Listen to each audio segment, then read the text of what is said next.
പുലരുളി വന്നു ചേരുന്നിതാ, നിഴലല ദൂരമായുന്നിതാ. വായു വായു വായു വായു, ഒരു ചെറു മഞ്ഞു നീർത്തുള്ളിയായി മലരിനെ ഉമ്മ വെച്ചിടുവാൻ.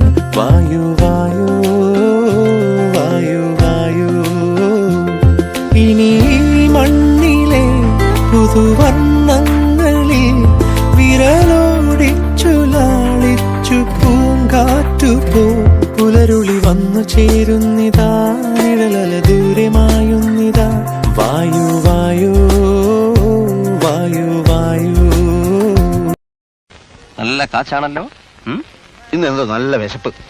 അതൊരു പുതിയ സംഭവമല്ലല്ലോ. ഇതുപോലെ നല്ല ഫുഡ് ഉണ്ടാക്കാൻ നമ്മുടെ പുതിയ താമസ സ്ഥലത്ത് ആ കുക്കിനോട് നീ ഒന്ന് പറയണേ. മൂക്കുമുട്ട തിന്ന് കിടന്നുറങ്ങാൻ വന്നവരല്ല നമ്മൾ. ദാസ, നമ്മള് സൗകര്യം കിട്ടുമ്പോ തിന്നില്ലെങ്കിൽ ഒടുവിൽ ഡയബറ്റീസ് വരുമ്പോ